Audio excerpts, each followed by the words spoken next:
ہر مشروب میں کاربن ڈائی آکسائڈ ہے، جو تمہارے جسم کا گند ہے جو باہر نکلتا ہے، تم اسے اپنے اندر ڈالتے.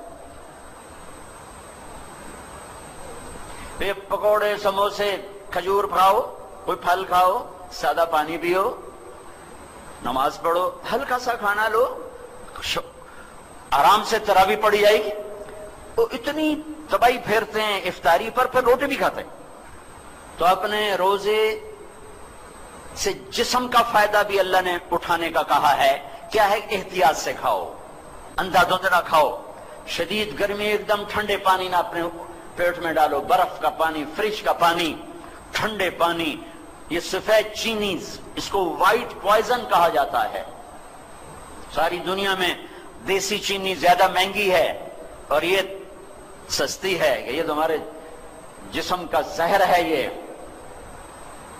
اپنے نبی کی سیرت پڑھو، میرے نبی کھانا کیسے کھاتے تھے تو تمہیں اندازہ ہوگا کہ میرے نبی نے زندگی کیسے گزاری. صحت کے میں نے ایک ڈاکٹر کو چارٹ بتایا طب نبوی میں سے کہ یہ میرے نبی کا چارٹ ہے، اس کے ساتھ یہ کھاتے تھے، اس کے ساتھ یہ نہیں کھاتے تھے. مجھے اب یاد نہیں ہے، کبھی لمبا چوڑا تھا. وہ ڈاکٹر سے کہنے لگا جو آدمی اس چارٹ پہ عمل کرے، کوئی تقدیرم ہرے ہوئے تو ہرے ہوئے بیمار نہیں ہو سکتا. کوئی اوپر سے آزمائش آ جائے تو الگ بات ہے، یہ چارٹ پہ چلنے والا بیمار نہیں ہو سکتا.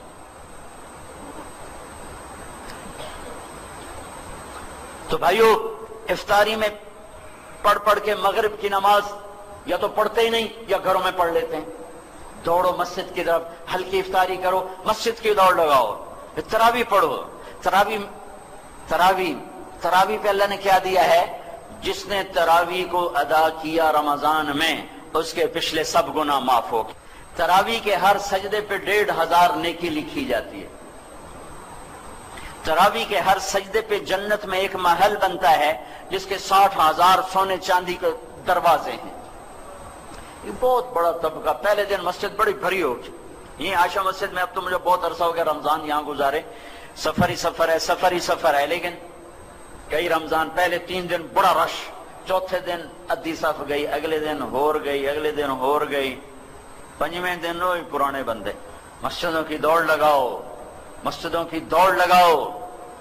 اللہ کے عرش پہلے آسمان پہ آ جاتا ہے اور ایک فرشتہ اعلان کا، یا باغ الخیر اقبل و ابشر، ارے بھلائی کے چاہنے والے تجھے مبارک ہو، آگے بڑھ آگے بڑھ. اور دوسرا فرشتہ کہتا ہے، یا باغ الشر اقصر، اے برائی کے کرنے والے اب بس کر، اب بس کر، اب بس کر. اور اللہ تعالیٰ کا اعلان ہوتا ہے کوئی بخشش چاہنے والا، ہے کوئی معافی مانگنے والا، ہے کوئی جنت کا طلبگار، ہے کوئی جو مجھ سے آ کے مانگے اور میں اس کو عطا کروں. عرش پہلے آسمان پہ رہتا ہے، 29 کی رات تک عرش پہلے آسمان پر رہتا ہے. 20 تراویح پڑھا کرو، ہر سجدے پہ 1500، 40 سجدوں پہ 60,000. سال میں ایک دفعہ ہے، تھوڑی سی ہے. اپنے دنیا کے کام تھوڑے کر لو، مختصر کر لو، تاکہ رات کے قیام کے لیے تمہارے پاس ٹائم ہو، تمہارے پاس بشاشت ہو. بیمار ہے کوئی بات نہیں، معذور ہے کوئی بات نہیں، سفر پر ہے ٹھیک ہے چھوڑ دے، لیکن گھر پر ہے اور 8 پڑھ کے جا رہا ہے، 10 پڑھ کے جا رہا ہے، اپنا نقصان کر کے کیوں جا رہا ہے؟ پھر دوبارہ پتہ نہیں رمضان آئے گا کہ نہیں آئے گا. اللہ تعالیٰ نے رمضان کے مہینہ روزے کے لیے رکھا اور اس مہینے کا نام خود تجویز کیا، رمضان. چونکہ اللہ نے قرآن تو پڑھا جب زمین آسمان بھی نہیں بنے تھے، اور وقت بنا، ٹائم بنا، مہینے بنے جب زمین بنی. اور اللہ نے اس سے پہلے ہی قرآن کی تلاوت فرمائی، اس میں تھا شہر رمضان الذی انزل فیہ القرآن، یہ رمضان کا مہینہ جس میں قرآن اتارا. سارا آسمانی علم رمضان میں آیا ہے. ابراہیم علیہ السلام پر جو چھوٹی کتابیں آئیں، یکم رمضان.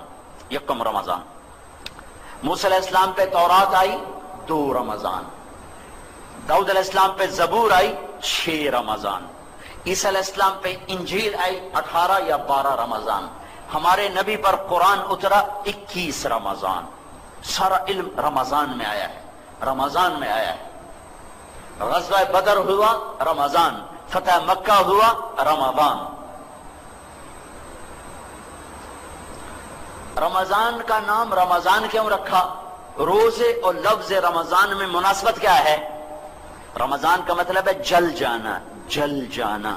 صلاۃ الاوابین حین ترمض الفصال، حدیث شریف میں ہے۔ تو جلنا، جلنے کا کیا مطلب ہے؟ اس میں جلنے کا کیا مطلب ہے کہ جب کوئی مرد عورت روزہ رکھتا ہے تو اللہ اس کے پچھلے 330 دن کے گناہ اٹھاتا ہے اور اس کی بھوک اور پیاس کی بھٹی میں ڈال کے جلا دیتا ہے۔ بھوک بھی ایک آ گئے، پیاس بھی ایک آ گئے۔ پھر اگلا روزہ رکھتا ہے تو بھوک اور پیاس کی بھٹی گرم ہوتی ہے، کچھ گناہ اس میں ڈال کے جلا دیتا ہے۔ آخری رات پچھلے 330 دن کے سارے گناہ کاغذ کی طرح اللہ جلا کے ختم کر دیتا ہے اور اسے یوں باہر نکالتا ہے جیسے آگ میں سے سونا کندن بن کے نکلتا ہے اور خالص بن کے نکلتا ہے، اور اس کے جسم پر ایک ذرے کے برابر گناہ باقی نہیں رہتا، سارے گناہوں سے دھو دیتا ہے۔ اور عید کی نماز پر اللہ اعلان کرتا، او مانگو، دنیا مانگو گے جو مناسب ہوگا وہ دوں گا، آخرت جو مانگو گے جتنی مانگو گے اتنی دوں گا، وہی دوں گا جو مانگو گے وہ دوں گا۔ رمضان جل جانا، کیا جلتا ہے بے رمضان میں؟ اس میں روزے رکھنے والے کے گناہ جلتے ہیں اور آخری رات سارے گناہ جل کے راکھ بن کے ہوا میں اڑ بکھر جاتے ہیں اور یہ ایسے ہو جاتا ہے جیسے آج ماں کے پیٹ سے نکلا ہو۔ اس لیے علماء کہتے ہیں رمضان کے بعد کی موت بڑی مبارک موت ہے کہ ابھی گناہوں کا کھاتا کھلا نہیں اور ہو گیا، اور جو رمضان میں مرا اس کا کوئی حساب نہیں، جو جمعے کی رات مرا اس کا کوئی حساب نہیں۔ اب یہ تو اللہ ہی نصیب کرتا ہے۔ تو رمضان کی موت دن میں مرے، رات میں مرے، دوپہر میں مرے، شام میں مرے، قبر کا حساب کوئی نہیں۔ اور جب ایک دفعہ حساب نہیں لے گا اللہ تو پھر عید کے بعد تھوڑا ہی کھاتے کھولے گا، لے آؤ کھاتے کٹوئے دے۔ پھر اس میں اعتکاف ہے آخری عشرے میں، ماشاءاللہ مسجدیں اب آباد ہوتی ہیں، اللہ کا شکر ہے، بہت اعتکاف میں بیٹھتے ہیں، ماشاءاللہ جوان بہت ہوتے ہیں، مسائل سیکھے بغیر بیٹھ جاتے ہیں۔ جب آپ میں سے کوئی بھائی اعتکاف میں بیٹھنا چاہے تو پہلے علماء سے اس کی شرائط پوچھ لے تاکہ 10 دن کی محنت ضائع نہ ہو جائے، اور جب وہ ٹوٹ جاتا ہے تو پھر وہ برکتیں ختم ہو جاتی ہیں۔ تو جو بھائی اعتکاف میں بیٹھے پہلے ضرور کسی اچھے عالم سے اعتکاف کے مسائل پوچھ لے تاکہ اس کو اپنی محنت کا صلہ تو ملے۔ صدقہ فطر، روزوں کا صدقہ، یہ ہمارے عام طور پر گندم کے حساب سے دیا جاتا ہے جو کوئی آج کل 80 روپے 100 روپے بنتا ہے، لیکن ہمارے نبی صدقہ فطر دیا کرتے تھے یا کھجور کا یا کشمش کا۔ جو اب میں صاحب وسعت مالدار لوگ ہیں وہ کشمش کا 3 کلو پوچھو بازار میں کیا ہے اس کے مطابق صدقہ فطر دو تو تقریباً ایک آدمی کا 600 700 1000 روپے تک چلا جائے گا، اور ویسے ایک آدمی کا 100 روپے بنتا ہے یا 80 روپے بنتا ہے۔ اگر اس سے کم آنا چاہتے ہو تو کھجور پہ آ جاؤ، کھجور کے 3 کلو لوگے تو وہ بھی 300-400 ہو جائے گا، لیکن گندم سب سے سستا بنتا ہے۔ تو جو وسعت رکھتے ہیں میں انہیں کہوں گا اپنے نبی کا طریقہ اختیار کرو، کشمش کا ریٹ لگوا کر، اچھی کشمش کا ریٹ لگوا کر یا درمیانے درجے کی کشمش کا ریٹ لگوا کر اس کے حساب سے آپ غریب کو جا کے یہ پہنچاؤ، عید سے پہلے پہنچاؤ کہ اللہ تعالیٰ ان کے گھر میں بھی خوشی پہنچائے اور اللہ ان کو بھی خوشی عطا فرمائے اور تمہارے رمضان کا صدقہ ہو جائے، میل کچیل جو اس میں روزے میں تھا وہ صاف ہو جائے، پاک ہو جائے، اور جب کسی کے گھر میں وہ پہنچ جاتا ہے تو اس کا روزہ بھی اوپر چلا جاتا ہے، ورنہ اس کے روزے اٹک جاتے ہیں، ہوا میں لٹک جاتے ہیں، اوپر نہیں جاتے، جب تک وہ ادا نہیں کرتا اوپر نہیں جاتے، اور عید سے پہلے دینا ہوتا ہے، عید کے بعد پھر صدقہ فطر نہیں رہتا۔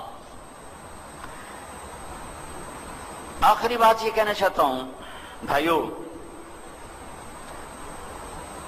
رمضان ہمدردی کا مہینہ، شہر المواسات، یہ ہمدردی کا مہینہ ہے، لیکن ہمارے تاجر بھی کمائی کے لیے چھرے ہاتھ میں پکڑ لیتے ہیں اور اتنے ریٹ بڑھا دیتے ہیں۔ میں درد سے کہہ رہا ہوں کہ رمضان میں آخرت بناؤ، کتنے پیسے بنا لو گے، لیکن چیزوں کے ریٹ دگنے تگنے 5 گنا 10 گنا، یہ ظلم نہ کرو، یہ ظلم نہ کرو، یہ ظلم نہ کرو۔ تم تاجر، دکاندار، کپڑے والے، جوتے والے، کھانے والے، مٹھائیوں والے، پکوڑوں والے، سموسوں والے، فروٹوں والے، سارا سال کماؤ، ایک مہینہ ریٹ نیچے لے آؤ تاکہ تمہارا کھاتا آگے جمع ہو، آگے جمع ہو، آگے جمع ہو۔ یہ سخاوت کا مہینہ ہے، یہ مال کا مہینہ بنانے کا نہیں، ذخیرہ اندوزی کا نہیں، سخاوت کا مہینہ ہے۔ لوگوں کو روزے افطار کرواؤ۔ حرمین میں بڑا ایمان تازہ ہوتا ہے دیکھ کر، تو حرمین میں دسترخوان بچھے ہوئے اور آپس میں مقابلے لگے ہوئے ہیں، ایک دوسرے کو پکڑ کے لا رہا، میرے دسترخوان پر، کہتا آپ میرے دسترخوان پر آئیں۔ وہاں چھینا جھپٹی لگی ہوتی ہے، اور بڑے بڑے شیوخ، بڑے بڑے سردار عرب خود وہاں قہوہ تقسیم کر رہے ہوتے ہیں، ساتھ ان کے نوکر ہوتے ہیں۔ میں منظر بھول نہیں سکتا، بہت با اثر آدمی مدینہ منورہ کے۔ تو ان کے خادم بھی بھاگ رہے تھے پکڑنے کے لیے، اور وہ خود بھی بھاگ رہے تھے۔ ہم داخل ہوئے، وہ کسی اور کی طرف بھاگے، تو انہوں نے اپنے خادموں کو شاید ان کو پکڑو، ان کو پکڑو، یہ جانے نہ پائیں۔ یہ مہینہ تو سخاوت کا مہینہ ہے۔ ہم عرب کی سخاوت کو نہیں پہنچ سکتے، کوئی شک نہیں۔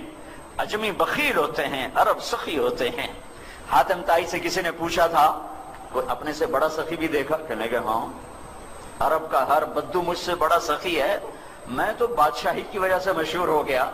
پھر واقعہ سنایا، کہنے کہ میں گیا، سفر میں تھا، تو ایک نوجوان بدو کے ہاں رات ٹھہرے، تو اس نے بکرا ذبح کر کے سامنے رکھا۔ تو عربوں میں نا یہ کھوپڑی ساتھ ہوتی ہے بھنی ہوئی، اور اس کا بھیجا بڑے شوق سے کھاتے ہیں۔ تو کہنے لگے میں نے جو مغز کھول کے کھایا، تو میں نے کہا یار مغز بڑا مزیدار ہے۔ تو نوجوان اٹھا اور آ کے سریاں کاٹ کاٹ کے مغز نکال کے کھلاتا رہا، پکا کے کھلاتا رہا۔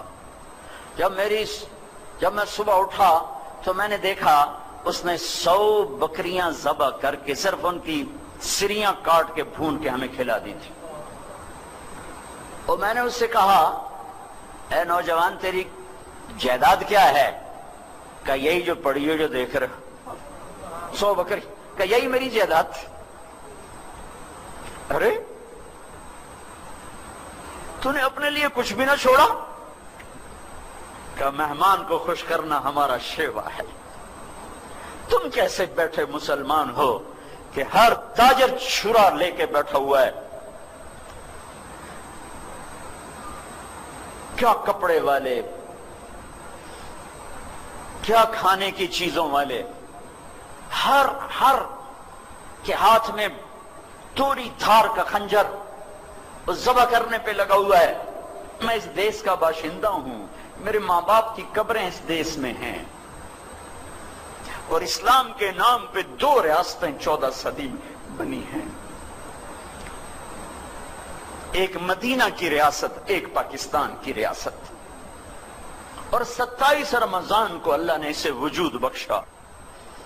تم صرف اللہ رسول کے مجرم نہیں ہو، تم ان 6 لاکھ کے بھی مجرم ہو جو راوی کی موجوں میں بہہ گئے، جو چناب اور ستلج کی موجوں میں بہہ گئے، جو بیاس کی موجوں میں بہہ گئے، جو کفر کی کرپانوں کا شکار ہو گئے، جو لاکھوں بیٹیوں کی عزتیں لٹ گئیں، لاکھوں بچوں کی گردنیں کٹ گئیں۔ تمہیں ان کے سامنے جواب دینا ہوگا۔ اللہ رسول کی باری تو بعد میں آئے گی۔ میرے والد صاحب کے دوست تھے مہاجر، ہم تو لوکل ہیں، ہم نے یہ دکھ نہیں دیکھا۔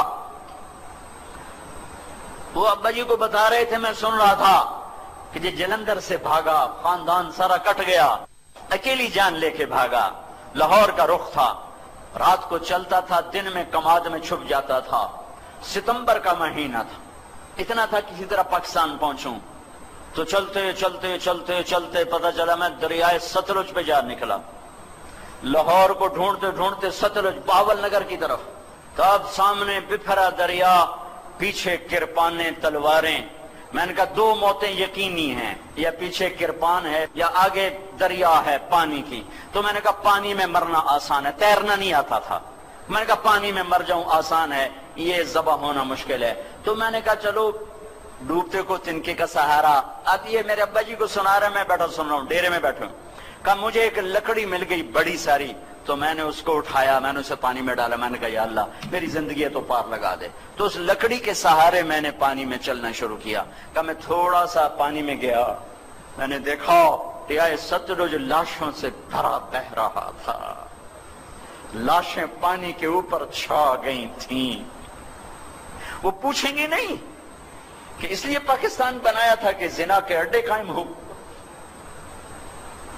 شراب کی بھٹیاں چلے، قتل و غارت کے بازار گرم ہو، عزتیں سرے بازار نیلام ہو. میرے نبی کو بھی وطن سے پیار ہوا. آپ مکہ سے نکلے، ہے یکم ربیع الاول فجر سے پہلے صبح صادق ہو رہی تھی. آپ نے مکے جبل سور پہاڑ پر کھڑے ہو کر مکے کو دیکھا. جب نبی کا یہ اندر ہے تو میں کیا کروں. آپ نے مکے کو دیکھا، اے مکہ تو مجھے کتنا محبوب اور پیارا ہے. ما اطیبک من بلد واحبک الی، تو مجھے کتنا محبوب و پیارا ہے. لولا ان قوم اخرجونی منک لما سکنت غیرک، میری قوم نہ نکالتی میں تمہیں چھوڑ کے کہیں نہ جاتا. یہ ہمارا دیس ہے، ہمارے بزرگوں کی ہڈیاں یہاں دفن ہیں. اس پہ ظلم نہ کرو. جھوٹ بولنا تمہارا اپنے اوپر بھی ظلم ہے، اس دیس پر بھی ہے. سود، ظلم، جھوٹ، ذخیرہ اندوزی، زنا، شراب، ناانصافیاں، کھوٹ، ملاوٹ، جوا، ماں باپ کی نافرمانی، فراڈ، دھوکہ، سٹا، عزتوں کا نیلام، غریبوں کی بچیاں. ہمارے اپنے ہاتھوں سے قافلہ لٹا ہے تو ادھر ادھر کی نہ بات کر. یہ بتا کہ قافلہ کیوں لٹا، مجھے راہزنوں سے گلا نہیں، تیری راہبری کا سوال ہے. اسے مناؤ، اسے مناؤ، اسے مناؤ کہ اللہ تو آ جا، تو آ جا. یہ تمہارا دیس ہے، اس کے ساتھ دھوکہ نہ کرو، فراڈ نہ کرو. رمضان کو دھوکے فراڈ سے نکال دو. روزے والوں کو سکھ پہنچاؤ، چیزوں کو نہیں اپنا مناسب نفع لے لو، کون سا اللہ روکتا ہے. لیکن روزے کو سیزن بنانا، کیا یہ سونے چاندی کے ڈھیر ہی سب کچھ ہیں؟ اسے اپنی کمائی کا سیزن بناؤ. آخرت جنت کی کمائی کا سیزن بناؤ. سارا سال کمانے کو پڑا ہے، مال بنانے کے لیے 11 مہینے ہے. 12واں آؤ بھائی آخرت بنائیں، آؤ بھائی آخرت بنائیں.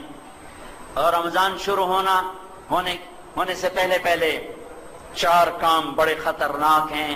اگر کوئی کر رہا ہے تو توبہ کر لے، ورنہ رمضان کی رحمت میں سے ایک ذرہ نصیب نہیں ہوگا. شب قدر بڑی قیمتی رات ہے. لیلۃ القدر 5 راتوں میں ایک. پاکستان میں صرف 27 کو شب قدر منائی جاتی ہے. یہ غلط ہے. یہ 21 بھی ہے ہو سکتی ہے، یہ 23 بھی ہو سکتی ہے، 25 بھی، 27 بھی، 29 بھی. 5 اب تو چھوٹی چھوٹی راتیں ہیں. 5 راتیں جاگ لو، ایک ضرور شب قدر ہے، ایک ضرور شب قدر ہے، اور 80 سال کی عبادت سے بہتر ہے. شب قدر میں سب کی بخشش ہوتی ہے، 4 کی نہیں. عید کی رات سب کی بخشش ہوتی ہے، رمضان میں بخشش ہوتی ہے، شب قدر میں خاص طور پہ سب کی ہوتی. 4 مدمن خمر، شراب کا عادی، شراب پینے والا نہیں بخشا جاتا. عاقل والدین ہیں، ماں باپ کا نافرمان نہیں بخشا جاتا. قاطع رحم، رشتہ داروں سے لڑنے والا، رشتہ داروں سے بدتمیزی کرنے والا، رشتے توڑنے والا، بائیکاٹ کرنے والا اور سلوک برا کرنے والا، اس سے بول بند، اس سے بول چال بند، اس سے لڑائی، اس سے لڑائی، ادھر نہیں جانا، ادھر نہیں جانا، اتھے نہیں بڑھنا، اتھے نہیں بڑھنا. سگے بھائیوں سے لڑائی، بہنوں سے لڑائی. 4 مشاحن، کینہ پالنے والا. کینہ کسے کہتے ہیں؟ بغض، نفرت.